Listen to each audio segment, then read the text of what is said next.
Welcome back, everybody. In this video, I am going to show you the best square for your knight. It has frequently been said that with a knight on this square, the game often wins itself. Even Garry Kasparov has said that a knight on this specific square almost always justifies a pawn sacrifice. So this is undoubtedly a very strong attacking square for your piece. In this video, I'm going to tell you which square that is. I'm going to explain why it's such a strong spot for your knight. And I'm also going to walk you through some examples so you can see the actual attacking possibilities that arise from a knight on this specific square. So let's get to it. All right, so here we have just a very simplified position so that I can explain some of the attacking ideas behind the knight on this specific square and walk you through why it's such a powerful spot for this piece. So the square in question is f5. When we have the white pieces, we want our knight on f5. If we had the black pieces, we would want the knight on f4. Now, the reason this knight is so strong here is that it creates a lot of attacking potential. First and foremost, it controls 8 squares, which a knight that's generally well placed is going to do, but a lot of these squares are very key attacking squares. So let's look at some of them. d4, d6, these are just good central squares that the knight controls. This is positive. Importantly, our knight also attacks his g7 square. Now, this is the pawn right in front of the king, so we're attacking a very, very important pawn here, and sometimes we'll even have the idea of sacrificing the knight for this pawn on g7, and after the king recaptures, the king is going to be horribly exposed. This can lead to some checkmating ideas. Similarly, the knight can move to h6, and if we have a queen or a rook on this g-file, then knight h6 is going to deliver check, and the pawn will not be able to recapture because the pawn will be pinned. This is going to add pressure to f7, so this can be an attacking idea. Furthermore, we also have control over this e7 square, which is deep in our opponent's territory, so we can sometimes play knight e7 check, which is going to be possible very frequently because the king is going to be on g8 when black is castled short. And after knight e7 check, the king is going to have to move to h8, and now you'll see that the knight on e7 covers the g6 square and this g8 square. So this king is totally trapped, and if we can get rid of this pawn on h7, then a queen or a rook on this h-file is going to deliver checkmate. So you can see that there are a lot of really nice attacking ideas here. You can see that we're deep in our opponent's territory with this knight. Similarly, it's really, really difficult to get this knight on f5 out of black's territory. Black generally is not going to want to play g6 in these kinds of positions because we will be able to play knight h6 check, which is going to, force the king to the corner or to g7. We'll be adding pressure to f7, which is usually a very weak pawn. So this is going to create even more weaknesses in black's position if they were to play g6. So now let's jump into our first position. This first position comes from a Ruben Fine game. So he had the white pieces here, and it was his move, so he played knight f5. Obviously, I mean, this is a knight f5 video. Of course he played knight f5. Now, black made a mistake here, which allowed white to win on the next move. But let's look at the other candidate moves first and foremost. Black might consider the move g6, right? It forks both of the pieces, but this doesn't do anything because white would then take this pawn with check, and after the king moves, white can simply drop the queen back. Now, the black king is horribly exposed. We can play something like knight g4 next, and we have a check with the queen on h6. The black king is very exposed here, so white is doing very well. The best move in the position was actually knight c to e7. Black needed to try to get rid of this knight on f5 immediately, as quickly as possible. This was the best move in the position, but unfortunately it wasn't played. So black actually played the careless move b6. So now pause the video and try to find white's winning move. White has a massive advantage if you find the right move here. And the move here is queen g4. This is a really nice move because it creates multiple threats that all hinge on the knight's placement on f5. If this knight were not here on f5, these threats would not exist. So first and foremost, we now have a second piece attacking the g7 pawn. We've created a checkmate threat. Additionally, we also have ideas of playing knight takes h6 check because after the king moves, wherever, we're going to collect this queen on d7, so we have this little standoff of queens here. So these are two of the attacking ideas. Black's best response is actually just to take the knight on f5, sack the queen, and move along. Here we're completely winning, but let's look at some of the other moves.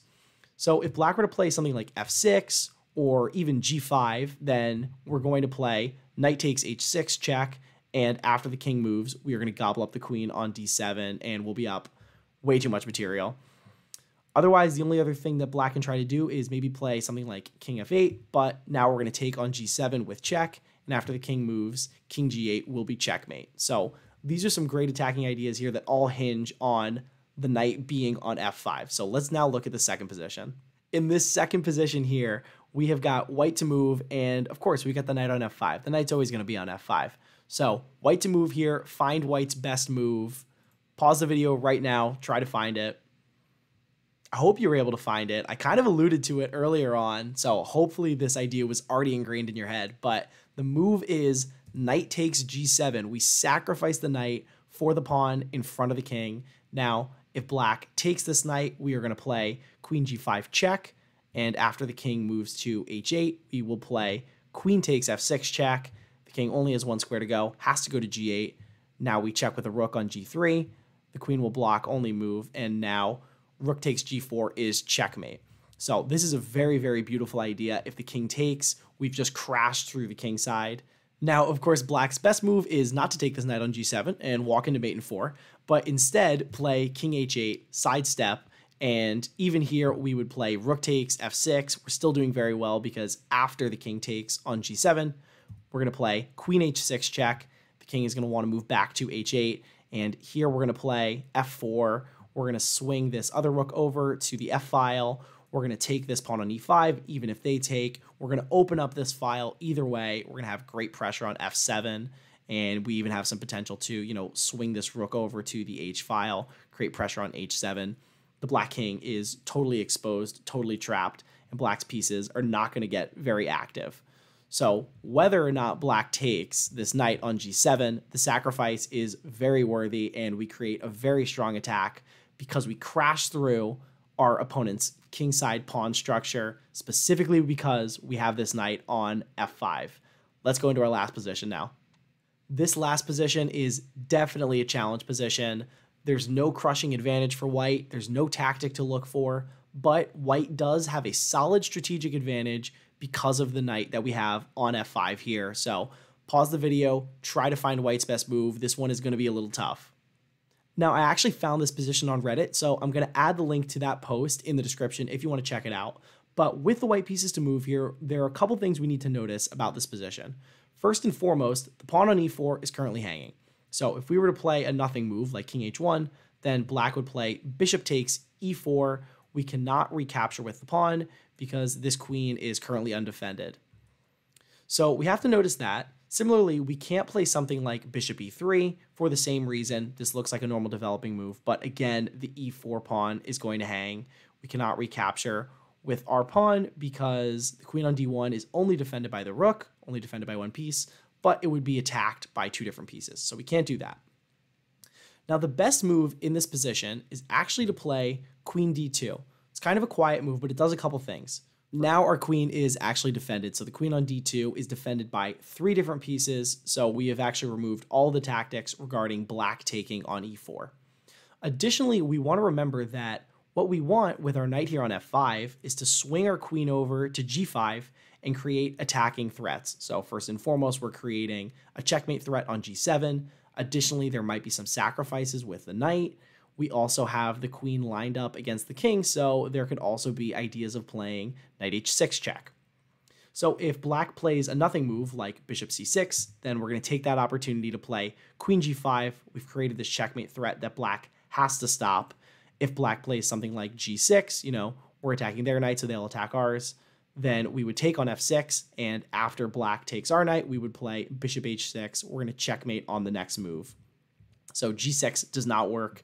The only other good option is to play something like knight h5. This obviously stops the checkmate, but we're simply going to take this knight here and just be up material. But black is obviously not going to play a nothing move with bishop c6. Black is actually going to try to defend. So instead, they might play something like h6 to try to control this g5 square.